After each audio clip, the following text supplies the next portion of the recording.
आज थोड़े अंतर्मुखी होकर के शरीर भाव छोड़ करके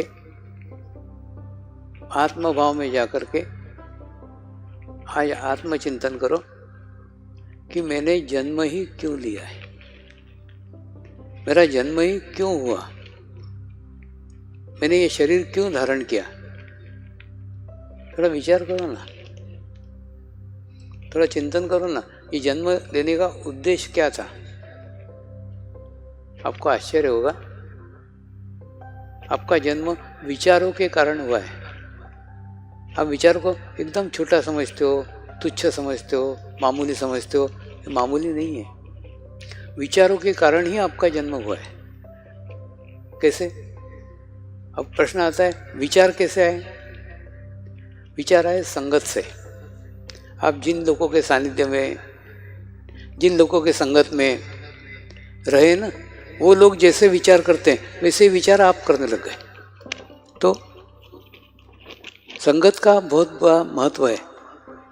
आपके जितने प्रिय 5 व्यक्ति हैं वैसे के वैसे आप है। आप अवलोकन करो ना, आप शांति के बैठ के आपके परिचित 5 प्रिय व्यक्ति, उनके नाम लिखो, उनके स्वभाव देखो, उनका व्यवहार देखो, उनकी बातचीत देखो, जैसे वैसी है ना उनकी, वैसे के वैसे तुम्हारे में आ जाती है। क्योंकि शरीर से नहीं, तुम उनसे चित्त के साथ जुड़े हुए हो और चित्त से जाने अनजाने में उससे ग्रहण करते रहते हो। तो जैसे 5 व्यक्ति है ना वैसे आप हो। तो कहने का अर्थ, आपका जन्म विचारों के कारण हुआ है और विचार आए हैं संगत से। जिस संगत में रहे, जिन लोगों के सानिध्य में रहे, वैसे विचार आपको भी आने लग गए।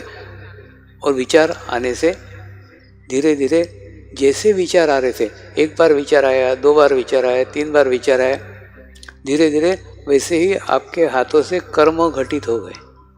यानी पहले विचार आए और सतत विचार आए, विचार आने के बाद में वैसे कर्म घटित हो गए। अब देखो ना,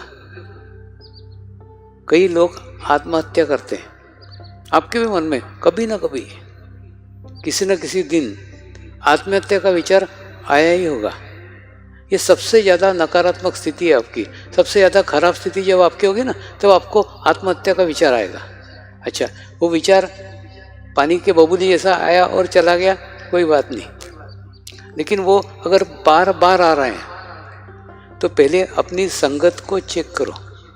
आप किसके सानिध्य में रहो, किन के साथ में रहो, उनके विचार कैसे हैं। क्योंकि आपके खुद के विचार बहुत कम रहते हैं, आप दूसरों के विचार ग्रहण करते हो। देखिए, जैसे आप चलते हो ना तो ऑटोमेटिकली आपके ओरा के अंदर कितने सारे लोग आते हैं, उतने सब लोगों का कुछ ना कुछ इफेक्ट, कुछ ना कुछ प्रभाव आपके ऊपर पड़ता ही है। तो उसी प्रकार से ये आत्महत्या के भी विचार, जिन लोगों ने आत्महत्याएं की है ना, उन लोगों के विचार ये हवा मंडल में घूमते ही रहते हैं। और जैसे ही आप बार बार आत्महत्या का विचार करते हो तो वो विचार आपके अंदर प्रविष्ट हो जाते हैं और आपके विचार स्ट्रांग हो जाते हैं, आपको संगत मिल जाती है और वो आपको आत्महत्या करने को प्रेरित करती है। और फिर आत्महत्या आप कर रहे हो। आप अखबार उठा करके देखो, किसी भी दिन ऐसा कोई दिन नहीं जाएगा जिस दिन किसी आत्महत्या की खबर समाचार पत्र में नहीं होगी। कारण क्या है? धीरे धीरे शरीर भाव अत्यधिक बढ़ रहा है और आत्मभाव धीरे धीरे कम हो रहा है। और आत्मभाव कम हो रहा है तो क्या हो रहा है? आत्मा का सबसे बड़ा गुण है सहनशीलता। जो भी परिस्थिति है उसको सहन करने की ताकत आत्मा के कारण आती है। दूसरा, स्वीकार भाव आता है। जो भी परिस्थिति आई उसको स्वीकार कर लेते हैं। स्वीकार कर ले तो क्या होता है? सहनशीलता आती है। तो वो सहनशीलता दिन प्रतिदिन कम हो रही है। दूसरा, कितने एक्सीडेंट में लोग नहीं मरते ना, उससे ज़्यादा। तो युवा पीढ़ी को सोचने की आवश्यकता है, क्या अपने में आत्महत्या का विचार आया क्या? और आया और बार बार आया क्या? एक बार आया ठीक है, किसी के कारण आया होगा, किसी के संगत में आया होगा, किसी के सानिध्य में आया होगा। लेकिन अगर बार बार आया है तो निश्चित वो आपको आत्महत्या करने को प्रेरित कर सकता है। ऐसा ही पूर्व जन्म में घटा है। पूर्व जन्म में कुछ लोगों की संगत आपको मिल गई, उन संगत के कारण वैसे विचार आ गए, और वैसे विचार आ गए, फिर वैसे ही कर्म आपके हाथ से घटित हो गए। तो कर्म घटित किससे हुए? शरीर के माध्यम से। तो उसको भोगना भी शरीर से ही माध्यम से रहेगा ना। तो शरीर आपने इसलिए धारण किया है, आपने जन्म ही इसलिए लिया है कि पूर्व जन्म में आपने जो कर्म किए थे वो कर्म भोगने के लिए इस जन्म में जन्म लिया है। वो अच्छे कर्म भी हो सकते हैं, वो बुरे कर्म भी हो सकते हैं। हमारी एक और गलत धारणा है कि पुण्य कर्म करने से, दान धर्म करने से मोक्ष मिलता है। ये भी गलत बात है। एक्चुअली क्या है मालूम है, ये अगर आप आत्मा के स्तर पे जाके करते तो इसका कोई प्रभाव नहीं पड़ेगा। लेकिन मैंने दान किया, मैंने डोनेशन दिया, ऐसा सोच के शरीर भाव के देते हैं तो आप अपने साथ बांध रहे हैं। और बांधोगे तो क्या होगा, फिर वही भोगने के लिए अच्छे कर्म किए तो अच्छे कर्म भी भोगने आपको आना ही पड़ेगा ना, और बुरे कर्म किए तो बुरे कर्म भोगने को भी आना ही पड़ेगा।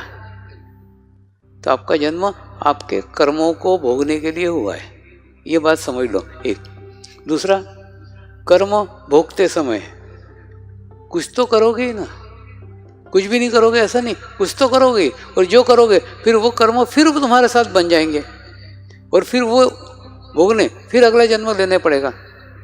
तो ये कर्म का चक्र तो जीवन भर चलते ही रहेगा। यानी एक कर्म किया, वो भोगने के लिए एक जन्म लिया, फिर दूसरा जन्म लिया, उसमें दूसरे कर्म किए, फिर हुआ। तो ये चक्र की समाप्ति कैसे हो सकती है? चक्र की समाप्ति कोई पुण्य कर्म से नहीं हो सकती है, कोई दान धर्म से नहीं हो सकती है। शरीर से आप जो जो करोगे वो आपके साथ बंधेगा ही। आवश्यकता है आत्मा भाव में जाकर के फिर कोई भी कर्म करोगे तो वो आपके साथ बंधेगा ही नहीं। ये कर्म के चक्र से मुक्ति आपकी तभी हो सकती है जब आपको कोई आके जगा दे, कोई आकर के आपको याद दिला दे, कोई आके आपको बता दे कि अरे बाबा, ये जन्म तूने कर्मों को भोगने के लिए लिया है, तू शरीर नहीं है, तू एक आत्मा है, और उसके बाद में इन कर्मों को भोग के तुझे मुक्त होना है। तू भोगने के लिए आया है, कर्म करने के लिए नहीं आया है।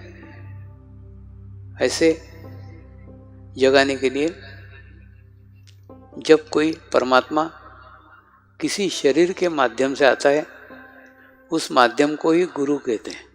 उसके माध्यम से आता है, आकर के आपको जगाता है, और जगाने के बाद में आपको आत्म अनुभूति कराता है, आपको आत्म अनुभव कराता है, आपको एहसास कराता है कि आप शरीर नहीं हो, आप आत्मा हो।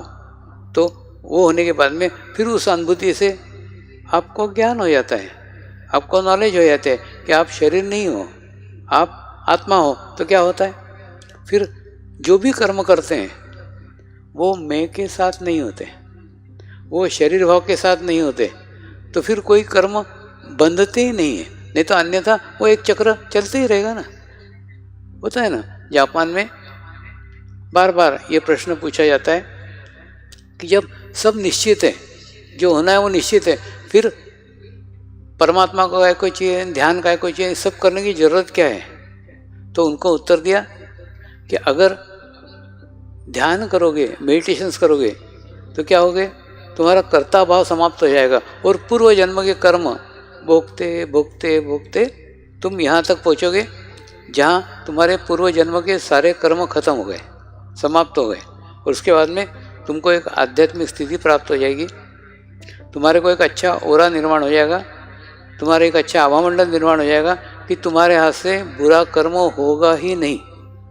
उसके बाद में फिर धीरे धीरे धीरे यहाँ तक पहुँचोगे तो जीवन में जो अच्छे कर्म करोगे वो भी गुरु को समर्पित कर दोगे, गुरु कृपा में हुए ऐसे मानोगे, तो ऑटोमेटिकली क्या होगा, वो भी कर्म परमात्मा को समर्पित करोगे तो अच्छे कर्म अपने साथ बांधोगे नहीं, बुरा कर्म आपसे होगा नहीं, और बुरे कर्म समाप्त हो गए तो क्या हो गया, आपको एक कर्म मुक्त अवस्था प्राप्त हो गई। और कर्म मुक्त अवस्था ही मोक्ष है, वो ही मुक्त है, उसको मरने के बाद में प्राप्त नहीं कर सकते, वो आपको आपके जीवन काल में ही प्राप्त करना पड़ती है, लेकिन सारा राज, सारा महत्व, सारा गूढ़ रहस्य उस अनुभूति में ही छुपा हुआ है। उस अनुभूति को आपने कितना महत्व दिया, अनुभूति से एक चेंज, एक बदलाव आना चाहिए ना। मुझे आज भी वो प्रश्न है कि एक अनुभूति से मेरा जीवन ही परिवर्तित हो गया, तो वही की वही अनुभूति साधकों को हो रही है, तो साधकों में बदलाव क्यों नहीं आ रहा है? साधकों में चेंज क्यों नहीं आ रहा है? उनमें चेंज आने की आवश्यकता है, उसमें बदलाव आने की आवश्यकता है, और मैं का विलय करने की आवश्यकता है। एक छोटा सा 50 रुपये का चिक्की का पैकेट भी भेजते हैं ना, उसके साथ में फ़ोन नंबर, नाम, पता सब लिख के भेजते हैं कि ये हमने भेजा है। क्यों? ये सब छोड़ दो ना, ये तो किसने भेजा है, क्या महत्व है? तुम छोटी छोटी चीज़ों को भी, छोटे छोटे कर्मों को भी अपने साथ बांध रहे हो। 50 रुपये के चिक्की के पैकेट को भी अपने साथ बांध रहे हो कि ये मैंने भेजा है। ये मैं क्यों है? ये मैं के साथ किया हुआ कोई आपके काम नहीं आएगा, ये उल्टा आपको बांधने का काम करेगा। ये आपके बीच में अवरोध है, आपके मोक्ष के, आपके मुक्ति के रास्ते में मैं का अवरोध है। ये मैं जब तक समाप्त नहीं होता, हुआ है ना। हमारे संस्कृति में गुप्त दान है। गुप्त दान यानी आपको दान करने का सेटिस्फेक्शन मिल रहा है, लेकिन किसने किया किसी को भी मालूम नहीं है। तो आपके नाम के ऊपर किसी का, और आपका उद्देश्य भी आपको उसका श्रेय लेना नहीं है, आपको अपने साथ बांधना नहीं है। कई मार्ग है, कई रास्ते हैं। गुप्त दान भी उसमें का एक रास्ता है, जिस दान के द्वारा आप दान तो करते हैं, लेकिन अपने साथ उस दान को बांधते नहीं है, उसको अगले जन्म के लिए कर्म रखते नहीं है। वैसे ही काम गुरु कार्य का है। गुरु कार्य भी ऐसा ही कार्य है। गुरु को परमात्मा मानते हुए स्वयं को आत्मा मान करके किया गया कार्य गुरु कार्य है। यानी अपने आप को आत्मा मानना। आत्मा मानना यानी क्या? गुरु कार्य करते समय आपका कोई उद्देश्य नहीं है, गुरु कार्य करते समय आपको कुछ अपेक्षा नहीं है, कुछ भी नहीं है। सिर्फ आप गुरु कार्य इसलिए कर रहे हो क्योंकि गुरु कार्य करना आपको अच्छा लगता है, कोई एक्सपेक्टेशन नहीं है, कोई अपेक्षा नहीं है। ऐसे स्तर पे जाकर आप कार्य करते हो तो वो गुरु कार्य कहलाता है। दूसरा, गुरु को परमात्मा मान करके किया गया कार्य। ये मैं किसी किताब में से पढ़ के कोई लाइन नहीं बता रहा हूँ, ये मेरे जीवन का सार है। मेरे गुरु को परमात्मा मान करके गुरु कार्य किया तो ऑटोमेटिकली सब आध्यात्मिक प्रगति हो गई, आध्यात्मिक प्रोग्रेस हो गई, और इतना बड़े स्तर के ऊपर हो जाएगा, कभी कल्पना भी नहीं की थी। देखिए क्या होता है, जब अपन मैं के साथ करते हैं ना, तो अपनी शक्ति रहती है, अपनी हैसियत रहती है, अपनी औकात रहती है, उस स्तर के ऊपर ही कार्य होता है। लेकिन जब आप आपके मैं को विरहित कर लेते हैं और उसके बाद में गुरु को परमात्मा और खुद को आत्मा मान करके कार्य करते हैं, तो आपके हाथ से इतना विशाल कार्य हो जाता है, इतना बड़ा कार्य हो जाता है, आप उसकी कल्पना भी नहीं कर सकते। ये कई साधकों को इसके अनुभव आ गए। एक छोटा सा सामान्य साधक भी एक असामान्य कार्य कर देता है, असामान्य प्रोग्राम उसके हाथ से हो जाता है, पता नहीं कैसा हो गया। तो ये जो है ना, यही ऊर्जा है, यही एनर्जी है। इसलिए सारा रहस्य आपके अनुभूति में छुपा हुआ है। आप थोड़ा गहराई में जाओ, थोड़े एकांत में जाओ, अपने आप को टाइम दो, अपने आप को समय दो। ध्यान वगैरह ना बहुत दूर की बात है। पहले खुद आधा घंटा स्थिर बैठना सीखो ना, आधा घंटा शांत बैठो। आपके पास में टीवी नहीं होना चाहिए, आपके पास में मोबाइल नहीं होना चाहिए, आपके पास कोई किताब नहीं होना चाहिए, आप सीटी भी नहीं बजाना चाहिए। कई लोगों का रहता है एकांत में रहेंगे ना, सीटी बजाएंगे, गाने गाएंगे, यानी अपने शरीर को यूज़ करेंगे कि कुछ ना कोई आवाज़ करके कुछ भी नहीं करने का। अब प्रैक्टिस करो तो एकांत में आधा घंटा ऐसा बैठो कि आपके पास में किताब नहीं है, आपके पास में मोबाइल नहीं है, आपके पास में कुछ, मैंने खुद आप गाना भी नहीं गा रहे हैं, कुछ भी नहीं कर रहे हैं। अब देखो आपको धीरे धीरे विचार कम आएंगे। क्यों? आपके खुद के विचार बहुत कम है, लोगों ने आप में विचार डाले हुए। लोग कचरा डालते हैं आपके अंदर। लोग आके आपको जो प्रॉब्लम बता के जाते हैं ना, मतलब इनडायरेक्टली वो उनका कचरा तुम्हारे में डाल रहे हैं। तो आवश्यकता है क्या है? एकांत में रहने, पहले अपने आप को टाइम दो। ध्यान तो बहुत दूर की बात है, ध्यान लगने के लिए बहुत टाइम लगेगा। पहले आधा घंटा अपने आप को दो और आधा घंटा प्रयोग करके देखो ना। एक आधा घंटा एकदम अकेले बैठ के देखो, शांत रह के, और उसके बाद में फिर अपना अध्ययन करो। तुमको कुछ विचार आ रहे हैं क्या, आ रहे तो काय के आ रहे हैं, उसका अध्ययन करो। धीरे धीरे धीरे जैसे ही विचारों पे चित्त डालोगे ना, विचार आना कम हो जाएंगे। दूसरा, विचारों को देखने का अभ्यास करो। ये अगर अभ्यास करोगे ना, ये आपको ध्यान में खूब मददगार होगा। माने कौन सा विचार आ रहा है, अच्छा ऑफिस का विचार आ रहा है क्या, अच्छा दुकान का विचार आ रहा है क्या, यानी आप विचार कर नहीं रहे हैं, आप विचारों का अवलोकन कर रहे हैं, आपको कौन से विचार आ रहे हैं। तो इससे क्या होगा, दो बातें एक साथ घटित होगी। एक तो विचार करके आप अनजाने में विचारों को जो शक्ति दे रहे हैं ना, वो शक्ति देना बंद हो जाएगी। तो आप देखेंगे एक विचार आने के बाद में दूसरा विचार आएगा ही नहीं। विचार खुद शक्तिशाली नहीं होते, विचारों को हम शक्ति देते हैं, हम ताकत देते हैं, हम ऊर्जा देते हैं। जब हम विचार करने लग जाते हैं ना, तो इनडायरेक्टली उसमें चित्त डालते हैं, और जैसे चित्त डालते हैं तो क्या होता है, फिर वो विचार शक्तिशाली होता है। फिर एक विचार आने के बाद में उसके पीछे दूसरा, तीसरा, फिर लाइन लगी रहती है। तो एक अभ्यास करो ना, अपने विचारों का अध्ययन करो, और दूसरा विचारों को देखना सीखो। इसकी अगर प्रैक्टिस करोगे ना, तो जब ध्यान करने बैठोगे तो आपको ध्यान अच्छा लगेगा।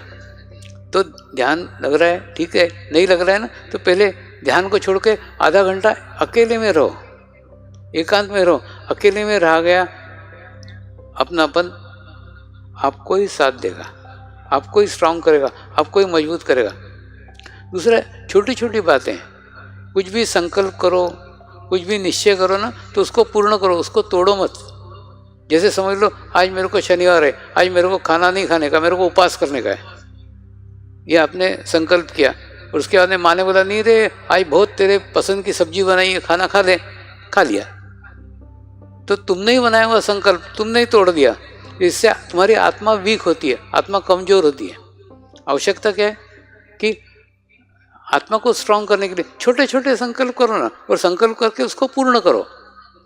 पूर्ण करने के बाद में भी एक समाधान मिलता है, एक सेटिस्फेक्शन मिलता है कि मैंने जो संकल्प किया था वो मैंने पूर्ण किया। तो कुछ भी संकल्प रखो, और संकल्प रख के वो पूर्ण करने का कोशिश करो, पूर्ण करने का समाधान करो। तो गुरु कार्य एक ऐसा ही कार्य है जिस कार्य के अंदर देखो कार्य ही नहीं करोगे और जिंदगी भर ऐसे ही पड़े पड़े खाओगे तो भी क्या होगा, किसी की तो मदद लोगे ना ऐसे रहने के लिए, या तुमको जो पालेगा जो पोसेगा उसके भी ऋण तुम्हारे पर हो जाएंगे, तो वो भी चुकाने के लिए दूसरा जन्म लेना पड़ेगा। तो जीवन में बिना कार्य के रह ही सकते, कोई ना कोई कार्य तो करना ही पड़ेगा, लेकिन प्रैक्टिस करना पड़ेगी। कार्य कर रहे हैं, लेकिन कार्य करते समय शरीर के स्तर के ऊपर नहीं कर रहे हैं, आत्मा के स्तर के ऊपर कर रहे हैं। तो क्या हो रहा है, वो कार्य का इफेक्ट, कार्य का प्रभाव आपके ऊपर कुछ नहीं पड़ेगा। कार्य करना आपका कार्य था, सफलता मिले तो भी स्वीकार है, असफलता मिले तो भी स्वीकार है। तो आपकी सहन करने की शक्ति, आपको ग्रहण करने की शक्ति खूब बढ़ जाएगी। तो ये अभ्यास करो ना, ये प्रैक्टिस करो ना। ये प्रैक्टिस गुरु कार्य करते समय आ सकती है। जैसे गुरु कार्य शब्द है ना, वैसे ही एक गुरु दक्षिणा है। अभी कल हम आ रहे थे तो नर्मदा का पुल पार किया, तो हमारे ड्राइवर किशोर भाई ने पूछा, स्वामी जी ये सिक्के जो फेंकते हैं ना नर्मदा में, इसका क्या उद्देश्य है, क्यों फेंकते हैं? मैंने बोला उसके दो कारण हैं। पहला कारण ये कि जो मेटल है ना, पहले तांबा, सोना, चांदी, ये जो रहते हैं ये मेटल है, तो धातु के अंदर रिसीविंग बहुत अच्छी रहती है। तो जैसे वो तांबे का सिक्का लेते हैं, हाथ में रखते हैं और नर्मदा के लिए भाव रखते हैं और वो नर्मदा में फेंकते हैं, तो क्या होता है, हम हमारा भाव और नर्मदा को समर्पित करते हैं। ये एक अपने दृष्टि से फायदा। दूसरा, नर्मदा का पानी तांबे के कारण, चांदी के कारण, सोने के कारण शुद्ध होता है, पवित्र होता है, ये दूसरा है। तो ये ऐसा उद्देश्य था। अभी वो उद्देश्य नहीं रह गया, अभी तो स्टेनलेस स्टील के सिक्के आ गए, लेकिन फिर भी अभी फेंक रहे हैं लोग। तो ये जो सिक्के ना, ये अपना भाव अभिव्यक्त करते हैं, वैसे गुरु दक्षिणा का है। इसलिए आप देखो ना, जब भी दान देते, डोनेशन देते हो क्या 101, 1001, एक क्यों लगाते हैं? एक कोई फिगर नहीं है, एक कॉइन है, एक सिक्का है। सिक्का मेटल का है, वो मेटल के सिक्के के अंदर आप आपका भाव प्रकट करते हैं। दूसरा, सबसे शुद्ध धन अगर कोई है ना, तो वो गुरु दक्षिणा का धन है। क्यों? क्योंकि वो भाव के साथ है। जैसे नर्मदा में कोई सिक्का डालता है तो भाव के साथ डालता है, वैसे गुरु दक्षिणा में कोई पैसा देता है तो भाव के, उसके साथ भाव जुड़ा हुआ है, वो पैसा नहीं है, धन नहीं है। और ऐसे ही धन से आज तक, अभी तक सभी मूर्तियाँ बनाई गई है। जितनी भी मूर्तियाँ बनाई गई ना, उद्देश्य एक ही था। दूसरा क्या, मैं कोई कमाने थोड़ी जाता हूँ, तुम्ही लोगों ने दिया हुआ पैसा जो मिलता है गुरु दक्षिणा में, उसी गुरु दक्षिणा में मूर्ति बना रहे हैं। तो अभी एक भव्य मूर्ति बन रही है महुड़ी के लिए, वो 2 करोड़ 3 करोड़ की होगी, लेकिन वो भी गुरु दक्षिणा में से ही होगी। क्यों? क्योंकि उसके साथ में भाव अभिव्यक्त कर रहे हैं ना, भाव को जोड़ रहे हैं। तो उतना शुद्ध धन किसी इसमें नहीं हो सकता। उसमें क्या होगा, सब साधकों का भाव जुड़ेगा कि गुरु दक्षिणा में से वो बनी हुई है। दूसरा, अच्छा, इसके लिए साधकों की लाइन लगी हुई है कि साधक पूरे मूर्ति का डोनेशन देने को तैयार है। स्वामी जी, पूरे मूर्ति का खर्चा हम उठाएंगे। मैंने क्या, एक को प्रसाद खाने नहीं दूंगा, सबको बांट के मिलना चाहिए, तो सबको उसका योगदान मिलना चाहिए, सबको उसका श्रेय मिलना चाहिए, किसी एक साधक को वो श्रेय नहीं मिलेगा। ये उद्देश्य से ऐसा संकल्प किया है कि वो गुरु दक्षिणा में से वो मूर्ति का निर्माण कार्य होगा।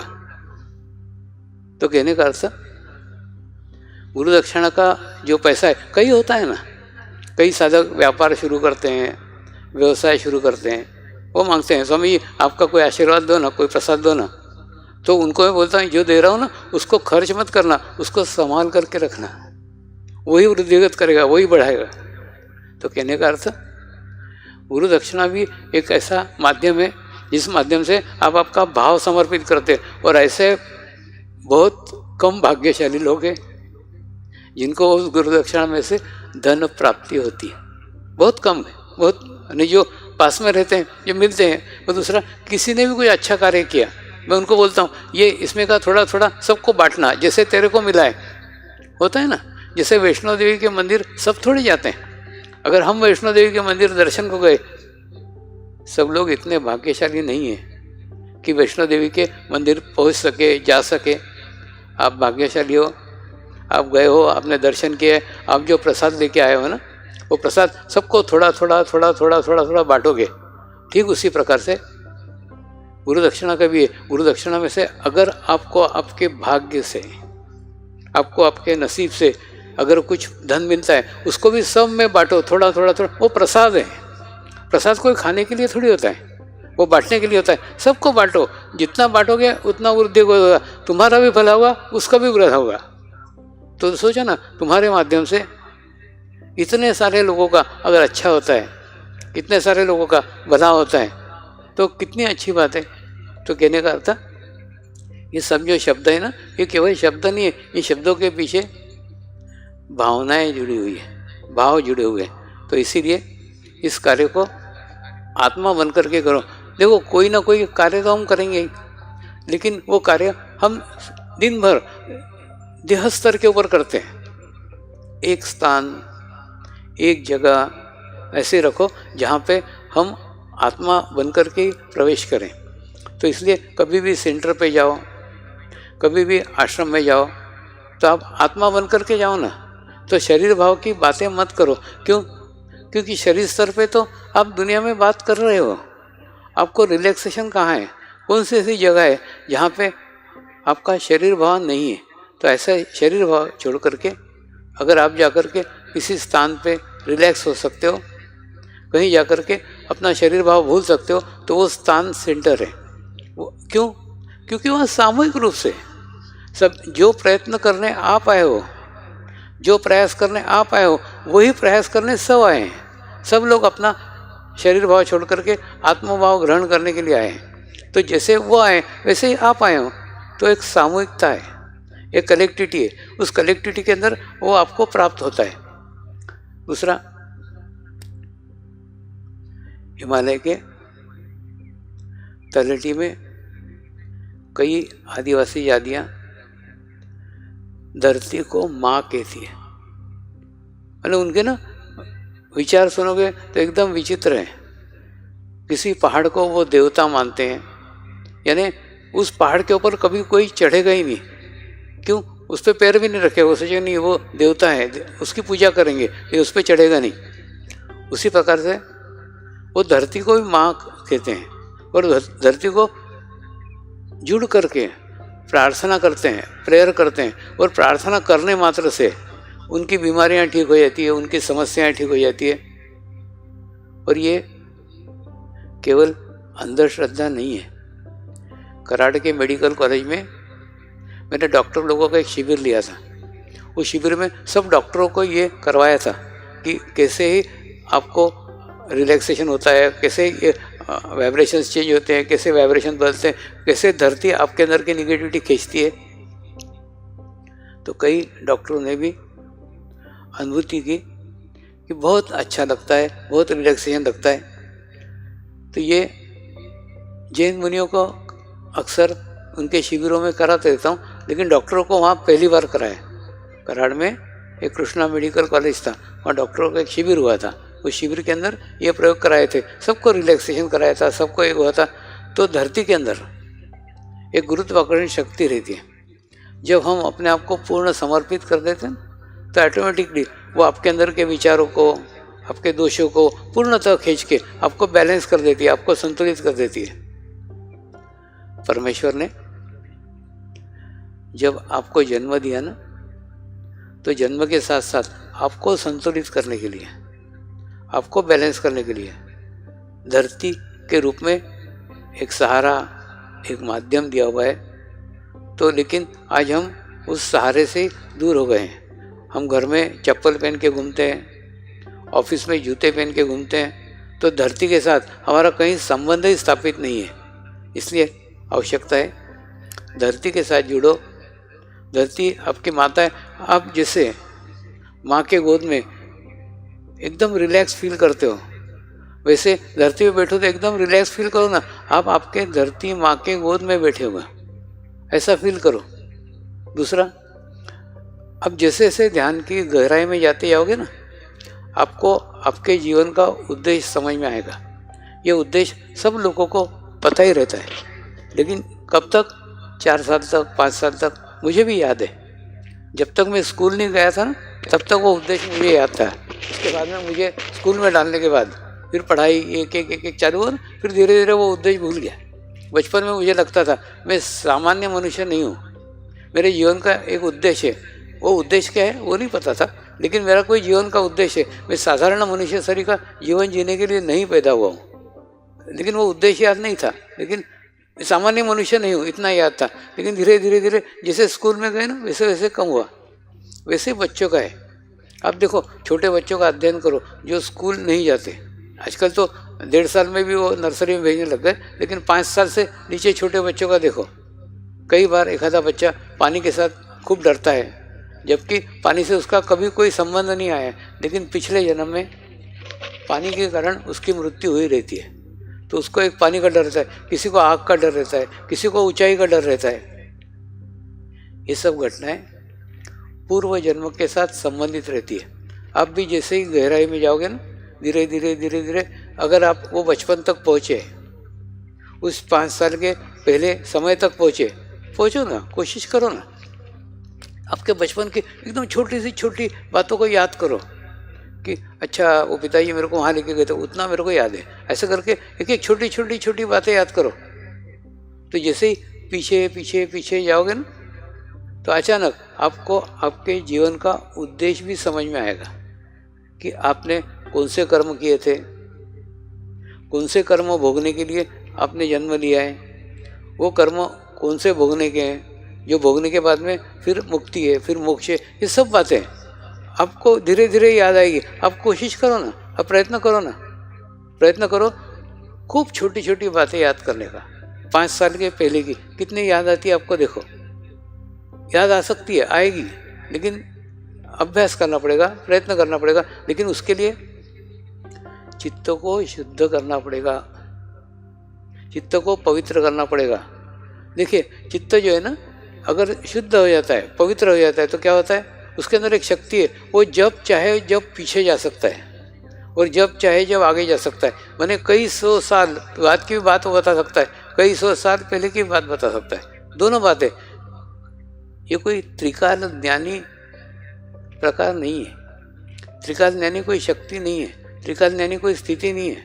ये चित्त की स्थिति है। चित्त अगर स्ट्रांग हो जाए, चित्त अगर मजबूत हो जाए ना, तो वो कहीं पे भी पीछे भी जा सकता है, आगे भी क्या होने वाला है वो जान सकता है।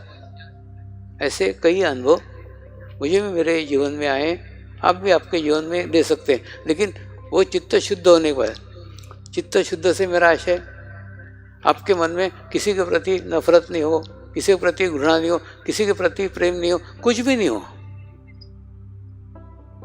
एकदम शांत हो, आप अपने में स्थित हो। दूसरा कल्पना करो ना कि आप मोक्ष मोक्ष मुक्ति मुक्ति बात करते हो, आज रात को मरने को तैयार हो क्या? आप कल्पना करो आज रात को मेरे को मरने का है, तो क्या होगा? ऐसा स्थिति है? अगर ऐसा स्थिति है तो मोक्ष का स्थिति है। सच्ची बता रहा हूँ मैंने नागपुर का शिविर भी हो रहा था, तो भी 5वें दिन के शिविर के दफ़े 6ठे दिन का सोचता नहीं था। 5 दिन का शिविर कर लिया, बस हो गया। अब कल का सुबह होगा तो होगा। मैंने कल के लिए कोई अपेक्षा नहीं है, कल के लिए कोई कार्य नहीं है, कल के लिए कुछ करने का नहीं है, कल के लिए कुछ विचार ही नहीं है, कोई योजना नहीं है, कल कुछ है ही नहीं मेरा।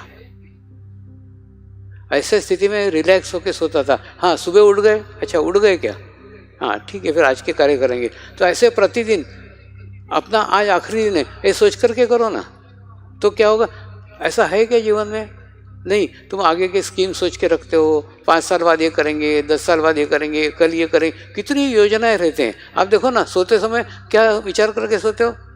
कल मेरे को ये करने का है, कल मेरे को यहाँ जाने का है, कल मेरे को, मैंने तुम्हारे जीवन में कल है। एक ऐसी स्थिति तक पहुँचो ना जहाँ कल ही नहीं है, कल कुछ करने का ही नहीं है। कल्पना करो कि सोते समय एकदम रिलैक्स हो सो रहे, आज मेरा आखिरी दिन है, बस खत्म, जो होना था हो गया, सब खत्म हो गया, अब कुछ करने के लिए कुछ बाकी नहीं रह गया। ऐसी स्थिति, ऐसी अवस्था में अगर रात को आप सो पाते हैं तो सचमुच आपने अपने जीवन को पूर्णतः भोग लिया है, अपने जीवन में कर्म मुक्त अवस्था को प्राप्त किया है। आपको पाने के लिए कुछ भी नहीं रह गया। नहीं तो कुछ भी पाने को रहा हो ना, तो निश्चित सोते समय वो विचार आएगा ही, कल मेरे को ये करने का है, कल मुझे इससे मिलने का है, मेरे को उसके पास जाने का है। अरे कल हम रहेंगे कि नहीं इसका ही भरोसा नहीं है, तो कल के काय को विचार करने का? वर्तमान में रहो ना, प्रेजेंट में रहो ना, आज जो करते हो गया। दूसरा, कितनी सुंदर सुंदर चीज़ें, कितनी खुशी की चीज़ें आपके जीवन में आ सकती है। कभी सूर्योदय देखा है? सूर्योदय के पहले उठ करके एक आधा घंटा बैठना मुझे बहुत अच्छा लगता है। क्यों? वो सूर्योदय के पहले इतने अच्छे अच्छे कलर्स आते हैं, उसके बाद में उनको देखते रहो ना, देखते रहो एकदम, और चेंज होते रहेंगे आकाश के अंदर। और सूर्य का नमस्कार करो कि अरे तेरे कृपा में मुझे आज का सूरज देखने को मिला। कई लोग ऐसे हैं जो ये सूरज भी देख नहीं पाए। तब मैं कितना भाग्यवान हूँ कि आज मैं ये सूर्योदय देख रहा हूँ। मैंने अपने को खुश करने के लिए, अपने को प्रसन्न करने के लिए प्रकृति ने खूब सारी चीज़ें दी है, लेकिन देखो तो सही, उठो तो सही। तुम उठते ही 9 बजे तो कैसे सूर्योदय दिखेगा? हुआ ना, जर्मनी में एक होटल में शिविर रखा था। शिविर की जो होटल की मालकिन थी, उसको मैंने पूछा क्यों पूर्व कहाँ है? तो उसने उल्टा मेरे को ही प्रश्न किया, पूर्व यानी क्या? मैंने कहा पूर्व यानी यहाँ से सूरज उगता है। वो थोड़ा उसने इधर उधर देखा, बोले मैं जब उठती हूँ तो वो तो ऊपर ही रहता है, तो पता नहीं कहाँ से आता है। तो कहने का अर्थ, ऐसा मत करो। कई प्रकृति ने अपने को ऐसी जगह दी हुई है, ऐसे स्थान दिए जहाँ से हम खुशी प्राप्त कर सकते हैं, उसको क्यों गवाते हो? रोज उठ करके सूर्योदय का दर्शन करो ना, तो आपको एक खुशी मिलेगी, आनंद मिलेगा कि आज का सूरज भी मुझे देखने को मिला। तो प्रकृति के साथ जितना जुड़ोगे ना, जितनी समरसता प्राप्त करोगे, उतना ही तुमको अच्छा लगेगा, तुम्हारे अंदर एक अच्छी खुशी मिलेगी, अच्छे प्रसन्न मिलेगी। और जीवन में जो भी कार्य करो, वो कार्य शरीर भाव के साथ मत करो, मैं के साथ मत करो। ये मैं आध्यात्मिक मार्ग की सबसे बड़ी बाधा है। जब तक इस बाधा को समाप्त नहीं करते तब तक आध्यात्मिक प्रगति संभव नहीं है। नहीं तो उसके साथ कुछ भी करोगे कुछ फायदा नहीं है, कुछ करने का नहीं। और मुझे कभी कभी हंसी आती है, मैं इतना गले फाड़ फाड़ के चिल्लाता हूँ ना, तो भी साधक दूसरों ने किए हुए कार्य भी मैंने किए बोलते हैं। अब मैं बोला कर्म, मैंने अरे मैं बोल रहा हूँ तू तेरे भी कार्य तेरे साथ मत जोड़े, तू दूसरे के कार्य अपने साथ जोड़ रहा है। जितना जोड़ोगे ना उसी अच्छे कार्य को भोगने के लिए तुमको दूसरा जन्म लेना पड़ेगा। एक IAS ऑफिसर मुझे मिलने आई थी, समझिए मैं खूब दान करती हूँ, खूब पुण्य करती हूँ, मेरे को मोक्ष तो मिलेगा ही, मेरे को ध्यान करने की क्या आवश्यकता है। मैंने उसको कहा बिल्कुल नहीं मिलेगा। तो उसको खूब शौक लगा। मैंने बोला क्यों? अरे तू दान करे, क्या बोली? मैं दान करती हूँ, मैं धर्म करती हूँ, तो वो सब जोड़ रही ना, मैं के साथ कर रही है, तो वो अच्छा पुण्य कर्म भोगने दूसरा जन्म नहीं लेना पड़ेगा। उसको बड़ा शौक लगा। बोले इस एंगल से, इस दृष्टि से तो मैंने कभी सोचा ही नहीं। तो कहने का अर्थ क्या है, अब प्रत्येक कर्म को देखो ना, वो कर्म आप शरीर स्तर पे कर रहे हो क्या आत्मिक स्तर पे कर रहे हो। अगर आत्मिक स्तर पे करोगे तो आप आपके साथ बंधेगा ही नहीं, और बंधेगा नहीं तो क्या होगा, धीरे धीरे धीरे एक कर्म मुक्त अवस्था प्राप्त होगी। एक ना ये सब बातें खुद ब खुद घट जाती है, करना नहीं पड़ता।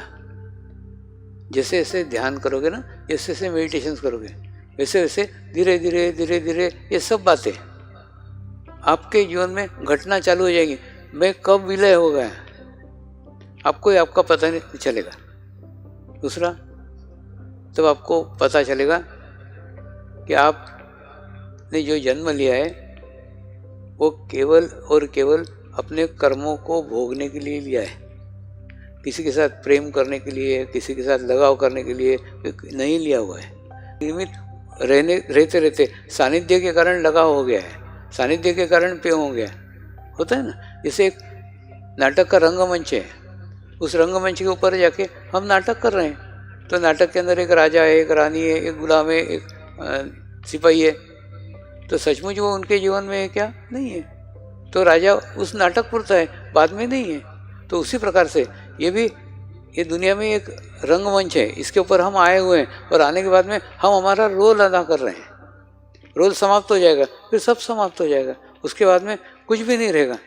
तो उसी प्रकार से, लेकिन इसको जागो, इसको समझो, और इसको समझने का फिर घूम के वहीं आ गए, अनुभूति के ऊपर ध्यान दो। जो पहली अनुभूति जैसे होता है ना, कितना भी बड़ा वृक्ष बन जाए, बीज का महत्व रहता ही है। किस बीज से निर्माण हुआ है। बीज अगर आम का है तो उसको आम ही आएंगे ना, बीज अगर बमुल का है तो उसको बमुल के कांटे आएंगे। तो बीज का अत्यधिक महत्व है। ठीक उसी प्रकार से आपके अनुभूति का अत्यधिक महत्व है। आपने उस महत्व को समझा ही नहीं है। अगर महत्व को समझा रहते ना तो आप उसको जन्म भर याद करते हैं कि अरे उस दिन मेरे को यह अनुभूति हुई थी। ये वो अनुभूति थी जो मुझे मेरे जीवन में कभी नहीं हुई। ऐसा मुझे कभी भी नहीं लगा, इतना रिलैक्स, इतना शांत मैं कभी भी नहीं रहा। वो अनुभूति के कारण मुझे बहुत अच्छा लगा था। उसको याद करो ना, उसको जैसे याद करोगे ना, तुमको बहुत सारा उससे जुड़ा हुआ बातें समझ में आएगा। बहुत सारे लोगों को वो अनुभूति के बाद में बहुत सारा चेंज, बहुत सारा बदलाव उनके अंदर आता है। लेकिन उनके अंदर आता है जिन्होंने उस अनुभूति के महत्व को जाना है। जन्मों जन्मों तक प्रयास करके, प्रयत्न करके, इच्छा करके वो अनुभूति आपको प्राप्त हुई है। और वो अनुभूति प्राप्त होने के बाद में उसको गंवाओ मत। उस अनुभूति से जो ज्ञान प्राप्त हुआ है वही ज्ञान है।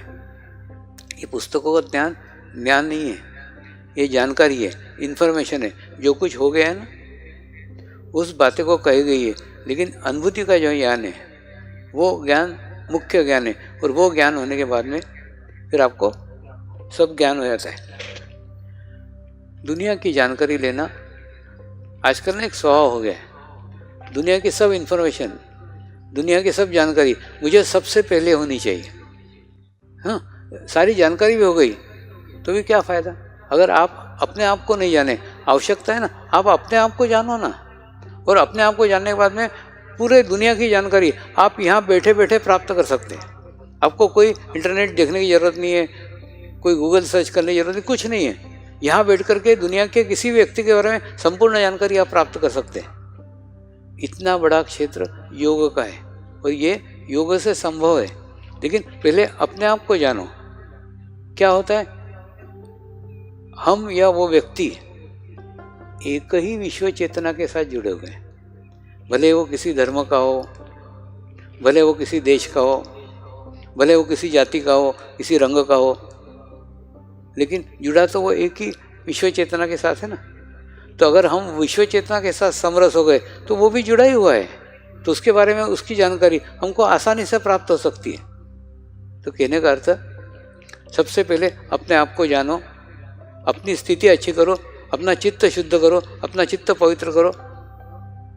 कई लोग बोलते हैं ना, समझिए हम पूर्ण समर्पित है।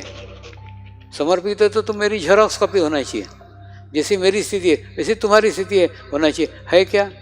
नहीं है, तो फिर समर्पित नहीं है। तो आवश्यकता है उसका अवलोकन करने की। और दूसरा, मैंने कहा ना कि धरती आपके दोषों को शोषित कर लेती है, दोषों को दूर कर देती है, आपके बुरे संस्कारों को दूर करती है। संस्कार का अर्थ केवल इस जन्म के संस्कार मत पकड़ना, पूर्व जन्म के कई संस्कार लेके आप जन्मे हो। कई बार कई घटनाएं, कई कार्य आपके हाथ से ऐसे हो जाते हैं कि आप बोलते ये तो मैं बिल्कुल करना ही नहीं चाहती थी, पता नहीं कैसे मेरे हाथ से हो गया। यानी आप करना नहीं चाहती थी फिर भी हो गया। इसका मतलब क्या है? ये करने का अभ्यास, ये करने की प्रैक्टिस पूर्व जन्म में आपको थी। पूर्व जन्म में आप ऐसे कार्य करते थे, इसीलिए इस जन्म में आपसे वो कार्य घटित हो गया, जबकि आप करना नहीं चाहती थी इस जन्म में। तो जब ऐसे कोई कार्य घटित होते हैं ना, तो ये पूर्व जन्म के संस्कारों के कारण होता है। तो धीरे धीरे उसका इफेक्ट, उसका प्रभाव आएगा ही ना। जैसे एक पानी की लकीर है, वो यहाँ से बह रही है, उसके बाद में वो सूख गई, फिर आप पानी डालोगे तो वहीं से बहेगी जहाँ से पहले पानी गया था। तो कई बार कई व्यक्ति ऐसे कर्म कर जाते हैं, अपने को दिखते हैं इसने ये कर्म किया, लेकिन वो पूर्व जन्म का संस्कार रहता है। तो पूर्व जन्म के संस्कार के कारण वो इस जन्म में भी वो ऐसा कर्म करना उसके हाथ से हो करता नहीं है, वो करना नहीं चाहता है, उसके हाथ से घटित हो जाता है। तो कहने का अर्थ, कई कार्य जिसके ऊपर अपना नियंत्रण भी नहीं है, वो भी कार्य अपने हाथ से घटित हो जाते हैं। इसलिए नियमित ध्यान करो, नियमित प्रैक्टिस करो, नियमित अभ्यास करो, तो वर्तमान में रहना सीखोगे। और वर्तमान में रहना सीखोगे तो धीरे धीरे पूर्व जन्म के संस्कार, पूर्व जन्म के इफेक्ट धीरे धीरे कम होंगे। एकदम नहीं होगा, वो संस्कारों को घटने में थोड़ा टाइम लगेगा। जैसे एक बार एक साधिका मेरे पास में आई थी। वो साधिका बोली, मैं किसी से प्रेम नहीं करती हूँ, मेरे मन में किसी के प्रति प्यार नहीं है, लेकिन सब लड़के समझते हैं मैं उनको प्रेम करती हूँ, मैं उसको प्यार करती हूँ। क्यों? मेरा हंसमुख रहना स्वभाव है, सबसे हंस करके बातें करती हूँ, तो लोगों को क्या लगता है हंस के बात कर रही मतलब ये मेरे को प्रेम करती है, जबकि ऐसा कुछ भी नहीं है। मेरे मन में किसी के प्रति कोई भावना नहीं है, लेकिन लड़के पता नहीं क्यों मेरे भावना को गलत समझते हैं। मैंने उसको बोला कुछ नहीं, ध्यान कर, मेडिटेशंस कर, उसके बाद में धीरे धीरे, ये पूर्व जन्म का संस्कार है। पूर्व जन्म में तू वेश्या थी, तो लोगों को आकर्षित करने का तेरा जो संस्कार है वो ये जन्म में भी है ना। जिस दिन ये होना घटित समाप्त हो जाएगा तब समझ लेना वो संस्कार समाप्त हो गया, लेकिन एकदम नहीं होगा। नियमित ध्यान कर, ध्यान करते करते करते तू वर्तमान काल में आएगी। वर्तमान काल में आएगी तो जो पूर्व जन्म के संस्कार है वो कम कम कम होते जाएंगे। लेकिन इसके लिए नियमित ध्यान की आवश्यकता है, नियमित मेडिटेशंस की आवश्यकता है, और नियमित सेंटर पे जाके ध्यान करो। सेंटर का अत्यधिक महत्व है। कई बार साधकों को बड़ी जिज्ञासा रहती है, समझिए मेरी आध्यात्मिक स्थिति कैसी है। तो उस आध्यात्मिक स्थिति के बारे में भी 3 बातें बताता हूँ। ये आध्यात्मिक स्थिति का मापदंड 3 मापदंड पे नाप सकते हो। पहले देखो कि आपका आपके शरीर के ऊपर नियंत्रण है क्या। शरीर पे नियंत्रण है क्या मतलब, जैसे आप अनुशासन में रहते हो क्या, आप डिसिप्लिन में रहते हो क्या, आश्रम में आते हैं तो वहाँ के नियमों का पालन करते हो क्या। एक जैसे सेंटर पे जाते हो तो आचार्य को प्रॉपर रिस्पेक्ट देते हो क्या, आश्रम में आते हो तो ट्रस्टियों को, मैनेजर को रिस्पेक्ट देते हो क्या? उसकी बातें सुनते हो क्या? मनुष्य के भीतर का मैं संतुष्ट तब होता है जब नियम को तोड़ा जाए। किसी ने बोला इधर मत जाना, तो वो जाके दिखाएगा, तो उससे क्या होगा? उसके अंदर का ईगो सेटिस्फाई होगा। लोग नहीं जाते, देखो मैं जाके दिखाया, मैं गया, तो ये जाकर के कोई अच्छी बात थोड़ी है। तुम तुम्हारे शरीर भाव को वृद्धिगत करो, तुम तुम्हारे मैं को सेटिस्फाई कर रहे हो। तो पहले आध्यात्मिक स्थिति का अवलोकन करो कि तुमको तुम्हारे शरीर पे नियंत्रण है क्या। नहीं, एक ध्यान रखना, सदैव एनर्जी, ऊर्जा आपको साथ तब देगी जब आप उसके तरीके से चलोगे। जैसे एक नियम है कि लेफ्ट साइड से गाड़ी चलाने का, तुम राइट साइड से चलाओगे और फिर टक्कर होगी तो अरे मैं तो गुरु कृपा समझ रहा था। अरे समझ रहा था तो क्या है? तो गुरु कृपा होगी जो नियम से चलेगा, जो अनुशासन में रहेगा, डिसिप्लिन में रहेगा। तेरे शरीर पे ही नियंत्रण नहीं है तो कैसे प्रोटेक्शन प्राप्त होगा, कैसे संरक्षण प्राप्त होगा? तो अपना सूक्ष्म अध्ययन करो ना, कितने नियम आप दिन भर में तोड़ते हो। वो देखो, जितने ज़्यादा तोड़ते हो उतना आपके अंदर शरीर भाव है कुछ भी। और दूसरा,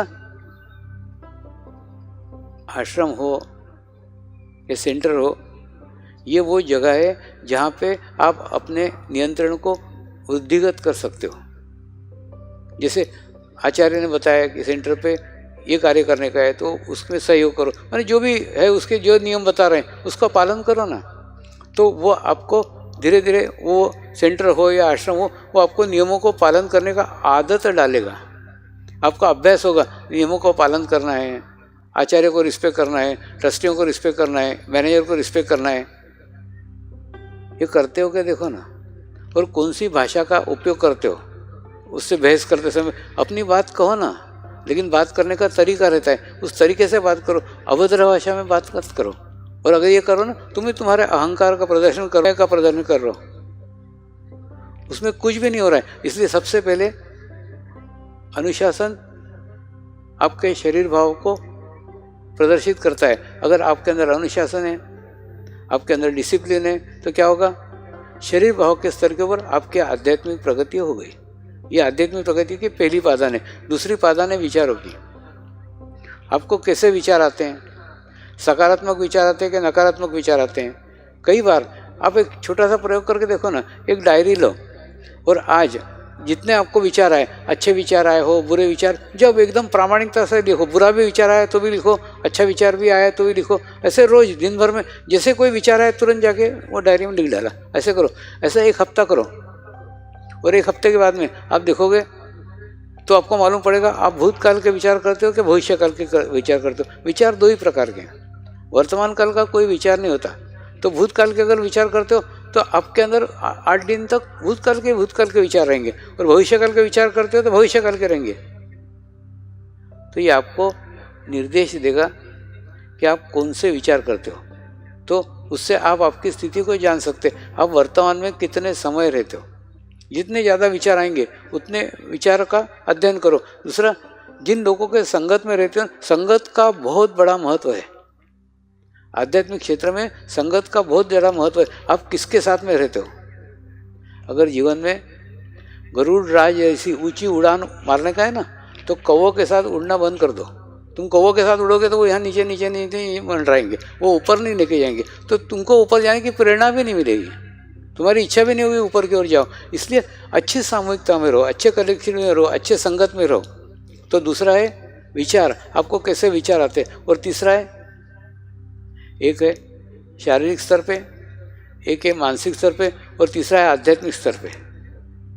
आपका ध्यान कितने जल्दी लगता है, कितने जल्दी लगता है। एक दूसरा, आपका चित्त सूक्ष्म पे है क्या स्थूल पे है, ये भी एक बहुत बड़ा ये। अगर आपका चित्त स्थूल के ऊपर है तो स्थूल का सानिध्य मिला तो ही आध्यात्मिक प्रगति हो रही है, स्थूल के दर्शन हुए तो ही आध्यात्मिक प्रगति हो रही है।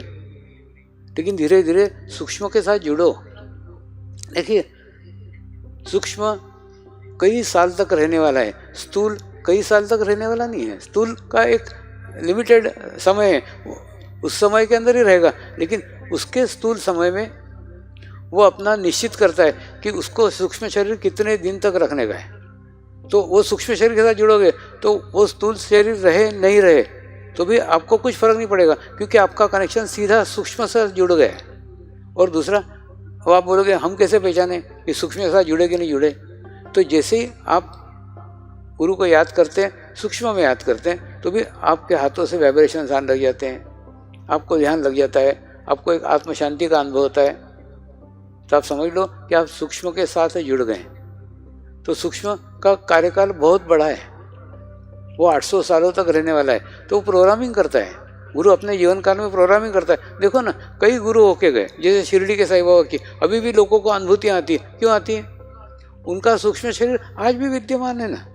लेकिन जैसे आप उसके साथ जुड़ते हो तो, लेकिन जुड़ करके आप क्या करते हो, क्या मांगते हो? तुम तुम्हारे जीवन काल की समस्याएं दूर करने को बोल रहे हो, जीवन काल की समस्या दूर करने की प्रार्थना करते हो। अरे बाबा, तुम्हारा शरीर ही नाशवान है तो शरीर की समस्या भी नाशवान है, वो अगले जन्म में थोड़ी होने वाली है। तो कहने का आवश्यकता है तुम वो मत मांगो ना, आप वो मांगो जो बाद में मांगने के लिए आपके जीवन में कुछ रहे ही नहीं। आत्म साक्षात्कार मांगो, आत्म अनुभूति मांगो। दूसरा, कभी कभी मुझे लगता है कोई भी गुरु के साथ उसके दिवंगत होने के बाद अगर जुड़ा हुआ है तो निश्चित वो उसको आगे का मार्ग बताएगा, आगे का रास्ता बताएगा, आध्यात्मिक प्रगति करेगा ही। कि गुरु का ना एक ही उद्देश्य है, ये आपकी समस्या दूर करने के लिए नहीं आए हैं, वो आपके प्रॉब्लम दूर करने के लिए नहीं आए हैं। क्यों? उसको मालूम है ना कि ये सब नाशवान चीज़ें हैं, शरीर ही नाशवान है, तो समस्या कौन सी महत्वपूर्ण है? वो केवल और केवल आपकी आध्यात्मिक प्रगति करने के लिए आया है। वो केवल आध्यात्मिक प्रगति की बात करेगा, वो कभी इन छोटी बात, लेकिन आप इच्छा ही नहीं करते ना। तो वो देने को तो चॉकलेट का डब्बा बैठा है, आप चॉकलेट छोटे छोटे छोटे मांगते रहते हो।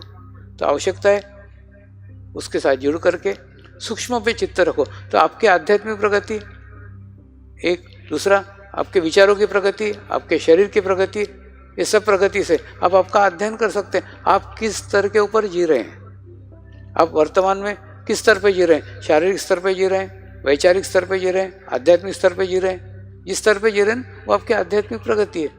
तो कभी भी आध्यात्मिक प्रगति वो नहीं है, आध्यात्मिक प्रगति जिसकी हो जाती है ना, वो कभी नहीं पूछता कि मेरी आध्यात्मिक प्रगति कैसी हुई है। अरे बाबा, लोग आपको बताएंगे कि आजकल ना आपके पास आके बहुत अच्छा लगता है, माने जो आपको पसंद भी नहीं करते, आपके पास भी नहीं आना चाहते, वो भी आपके पास आके बैठना लग जाएंगे। तो इससे पहचान करो कि आपकी आध्यात्मिक प्रगति हुई, आध्यात्मिक प्रोग्रेस हुआ है। ये आध्यात्मिक प्रगति अपने को बाद में मालूम पड़ती है, दूसरों को पहले मालूम पड़ती है। अपने आसपास के जो लोग हैं ना, वो पहले जान जाते हैं, हम नहीं जान पाते। इसलिए आध्यात्मिक प्रगति की चिंता मत करो। और दूसरा, कभी भी चक्रों के ऊपर ज़्यादा ध्यान मत दो, मेरे चक्र, मेरी नाड़ियाँ, ऐसा करोगे तो ऑटोमेटिकली उसका ईगो, उसका मैं आपके साथ बंधा ही रहेगा।